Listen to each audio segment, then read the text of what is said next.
अभिनंदन Yadav, Asian event news के लिए। आज मैं बहुत ही महत्वपूर्ण विषय पर चर्चा करना चाहता हूं। वैसे विषय तो राजनीतिक चर्चा का है।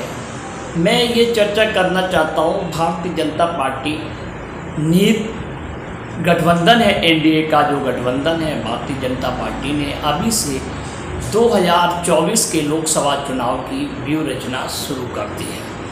2024 के लोकसभा व्यूह रचना के लिए भारतीय जनता पार्टी ने महाराष्ट्र के अंदर महाविकास आघाड़ी सरकार को अस्थिर करने की चालें चलनी शुरू कर दी है। गौरतलब है 2019 के अंदर भारतीय जनता पार्टी ने शिवसेना के चीफ उद्धव ठाकरे के नेतृत्व में बनी महाविकास आघाड़ी सरकार को गिराने की कोशिश की थी। गिराने की कोशिश किया तो सरकार तो उन्होंने गिराई दी थी और भाजपा के पूर्व मुख्यमंत्री और वरिष्ठ नेता देवेंद्र फडणवीस को वहां मुख्यमंत्री बना दिया गया था। लेकिन शरद पवार जैसे कुशल राजनीतिक के नेतृत्व में उन्होंने अपने राजनीतिक पटुता दिखाई और राजनीतिक पटुता के चलते उनकी ये कामयाबी नहीं हो पाई और सरकार दोबारा से शिवसेना, कांग्रेस और राष्ट्रवादी कांग्रेस पार्टी के नेतृत्व में बन गई। अब 2024 का जब चुनाव आ रहा है तो इसके लिए मैं एक विश्लेषण करना चाहता हूं। अभी कुछ सूत्रों ने बताया है कि उत्तर प्रदेश के अंदर इस वक्त जो भारतीय जनता पार्टी की सरकार चल रही है तो इनका जो भाजपा का मदर संगठन है आरएसएस से रिपोर्ट्स आई हैं कि उन्होंने इस वक्त एक सर्वे कराया है। उस सर्वे की रिपोर्टें हैं, अब कहाँ तक सच हैं ये तो मीडिया में खबरें आती हैं। तो उस आधार पर उन्होंने कहा कि करीब भारतीय जनता पार्टी के वर्तमान में 65 लोकसभा की सीटें उत्तर प्रदेश से हैं।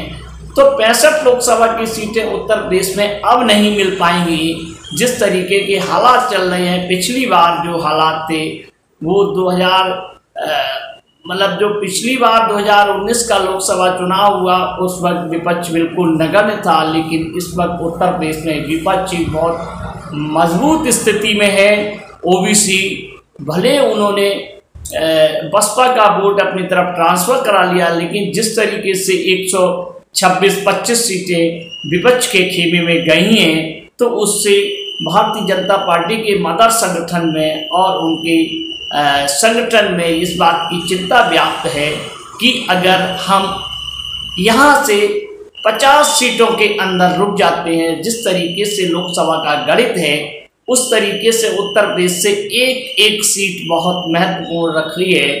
अब हम दूसरे राज्य की तुलना करें, खासकर जो उत्तर प्रदेश के बाद तीसरे सबसे बड़ा राज्य पश्चिम बंगाल में हालात इस वक्त दूसरे हैं। पश्चिम बंगाल में पिछली बार वहां की 42 सीटों में से इन्होंने आधी सीटें जीत ली थी भारतीय जनता पार्टी। लेकिन जिस तरीके से ममता बनर्जी ने दोबारा अपनी वहां सरकार बनाई और जीता, उस तरीके से उन्होंने देखा कि वहां बहुत ही अब आसान नहीं है इनके लिए वर्तमान सीटें भी रिपीट करना।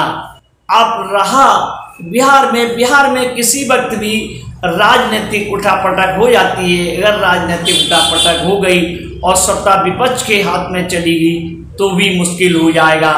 राजस्थान में जहां पूरी की पूरी इन्होंने जीती थी सीटें, अब राजस्थान में वहां भी इनको डर लग रहा है, वहां भी पूरी सीटें ये नहीं जीत सकते हैं क्योंकि बहुत सारे कारण होते हैं, बहुत सारे मैनेजमेंट होते हैं, बहुत सारे समीकरण होते हैं। 5 साल के अंदर सत्ता के समीकरण बदल जाते हैं।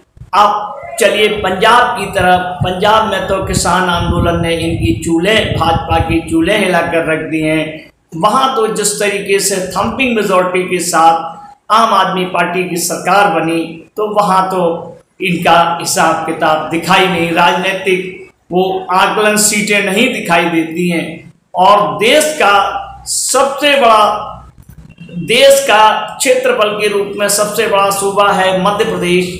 मध्य प्रदेश में जिस तरीके से कांग्रेस की सरकार हटा के भाजपा ने सरकार बनाई कांग्रेस नेताओं को तोड़ के, अब वहां खासकर ये देखने में आया है कि शिवराज सिंह चौहान के जो मुख्यमंत्री हैं मध्य प्रदेश के, शिवराज सिंह चौहान के चलते वहां ओबीसी वोटर है, जो कोर वोटर है ओबीसी, वहाँ संख्या बहुत अधिक है, वो नाराज चल रहा है। इसमें कांग्रेस ने अपने ओबीसी नेताओं को लगाया है, जिससे वहाँ भी स्थिति इस तरीके की नहीं है कि वहाँ क्लीन स्वीप दिखे।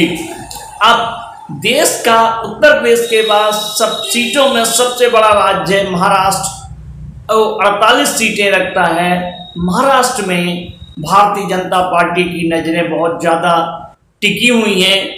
तो खासकर ये होता है जिसके हाथ में सत्ता होती है, सत्ता के साथ साथ वहाँ आर्थिक पूंजी भी है, वो आर्थिक पूंजी मानी जाती है लोकसभा चुनाव के लिए। जिसके हाथ में वहाँ महाराष्ट्र की सरकार होती है उसके हाथ में सीटें भी आती हैं, और महाराष्ट्र में प्रबंधन के लिए, चुनाव प्रबंधन के लिए वहाँ से मैनेजमेंट, पैसे का भी इंतजाम होता है।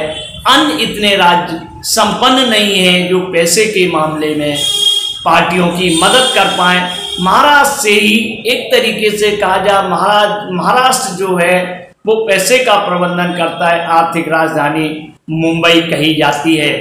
अब नंबर 2 में हम देखते हैं खासकर उन्होंने हिंदुत्व की लाइन लेके चल रहे हैं। शिवसेना भी हिंदुत्व की लाइन पर काम करती थी, लेकिन जिस तरीके से शिवसेना का महाअघाड़ी गठबंधन विकास की सरकार बनी हुई कांग्रेस की है, और उसमें राष्ट्रवादी कांग्रेस है और आपकी शिवसेना है।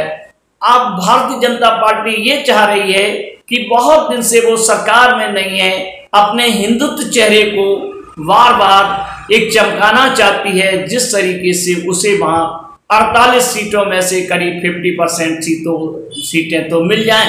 ये तभी संभव हो सकता है जब उसकी सरकार हो, सरकार होगी तो मैनेजमेंट भी होगा, मैनेजमेंट होगा तो वहाँ सारी सरकारी मशीनरी, जिस तरीके से उत्तर प्रदेश में सरकारी मशीनरी का प्रयोग किया गया, इस तरीके से वहाँ सरकारी मशीनरी का प्रयोग हो सकता है। अब देखना ये होगा कि अगर उद्धव ठाकरे ही रहते हैं तो वहाँ सरकारी मशीनरी का प्रयोग नहीं हो सकता है, जबकि सरकारी मशीनरी का प्रयोग महाविकास अघाड़ी गठबंधन के लिए प्रयोग में होगा। तो भाजपा की सबसे बड़ी चिंता इसी बात को लेके है, हम कैसे 2024 में सरकार पूर्ण बहुमत की बनाएं। अगर अल्पमत की सरकार रह जाती है तो अल्पमत की सरकारें जो होती हैं वो जनता के लिए बहुत फायदेमंद होती है।